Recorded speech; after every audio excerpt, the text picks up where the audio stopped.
બાબતની વાત કરીએ, મોટેરામાં આસારામ આશ્રમ સામે પગલાં ભરવા સુપ્રીમ કોર્ટની રોક.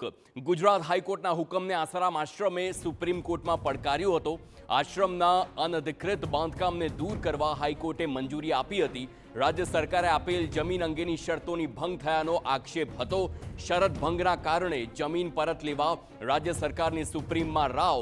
સમગ્ર મામલે રાજ્ય સરકારે સુપ્રીમમાં જે જવાબ છે તે દાખલ કર્યો હતો. સાબરમતીના નદીના કેટલાક ભાગ પર આશ્રમે ગેરકાયદે બાંધકામનો આરોપ પણ મૂક્યો છે. આ સાથે જ આસારામ આશ્રમ અંતર્ગત 49,758 સ્ક્વેર મીટર જમીન હોવાનો રાજ્ય સરકારે દાવો કર્યો. સમગ્ર મામલે હવે 5 મેના દિવસે વધુ સુનાવણી હાથ ધરવામાં આવશે. તો 30 એપ્રિલ 1980ના રોજ 6,161 સ્ક્વેર મીટર જમીન આશ્રમને ફાળવાઈ હતી ને ત્યારબાદ 23 જુલાઈ 1992ના રોજ 10,000 સ્ક્વેર મીટર જમીન વાપરવા અંગે અપાઈ હતી મંજૂરી. હાલ આસારામ આશ્રમ અંતર્ગત 49,758 સ્ક્વેર મીટર જમીન હોવાનો રાજ્ય સરકારનો દાવો હતો. સાબરમતી નદીના પણ કેટલાક ભાગ ઉપર આશ્રમ દ્વારા ગેરકાયદે બાંધકામ કરાયો હોવાનો રાજ્ય સરકારે આરોપ મૂક્યો. પરંતુ હવે જ્યારે જે પ્રકારે સુપ્રીમ કોર્ટમાં તેને પડકારવામાં આવ્યો અને હવે મંજૂરી પણ આપવામાં આવી હતી, પરંતુ આખી જે ઘટના છે તેમાં મોટેરામાં આસારામ આશ્રમ સામે પગલાં ભરવા હવે સુપ્રીમની રોક લાગી છે. ગુજરાત હાઈકોર્ટના હુકમને આસારામ આશ્રમે સુપ્રીમ કોર્ટમાં પડકાર્યો હતો. તો આ સાથે જ આશ્રમના અનઅધિકૃત બાંધકામને દૂર કરવા હાઈકોર્ટે મંજૂરી પણ આપી હતી. રાજ્ય સરકારે આપેલ જમીન અંગેની શરતોનો ભંગ થયો હોય તેવો આક્ષેપ આસારામ આશ્રમ પર હતો. આ સાથે જ શરત ભંગના કારણે જમીન પરત લેવા રાજ્ય સરકારની સુપ્રીમમાં રાવ હતી.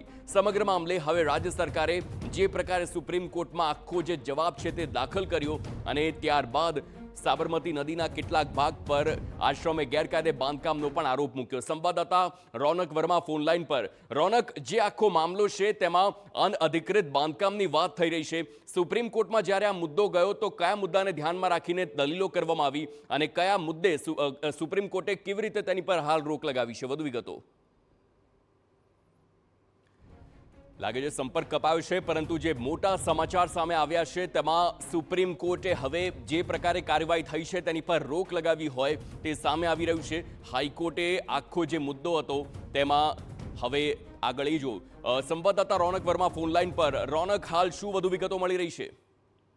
બિલકુલથી મોટેરા આશ્રમમાં આસારામ દ્વારા જે કેટલીક ગેરકાયદે બાંધકામ કરવામાં આવ્યું હતું તેને સ્થાનિક તંત્ર દ્વારા નોટિસ આપવામાં આવી હતી અને આ નોટિસને જે મોટેરા આશ્રમ જે બનાવવામાં આવ્યું હતું તેમના દ્વારા ગુજરાત હાઈકોર્ટમાં પડકારવામાં આવ્યું હતું અને ગુજરાત હાઈકોર્ટ દ્વારા જે આશ્રમની અરજી છે તેને ફગાવી દેવામાં આવી હતી અને ગુજરાત સરકારને ત્યાં કાર્યવાહી કરવા માટે જે આદેશ છે તે આપવામાં આવ્યો હતો. પરંતુ ગુજરાત હાઈકોર્ટના આ જે હુકમ છે તેને સુપ્રીમ કોર્ટમાં પડકારવામાં આવ્યો છે અને જે પણ ગેરકાયદે બાંધકામ છે તેને દૂર કરતા રોકવા માટેની જે દાદ છે તે માંગવામાં આવી છે. તે સંદર્ભે સુપ્રીમ કોર્ટ દ્વારા આજે ગુજરાત જે સરકાર છે તેને કોઈ પણ પ્રકારે કાર્યવાહી કરતા રોક લગાવવામાં આવી છે અને 5 તારીખે વધુ સુનાવણી હાથ ધરાશે.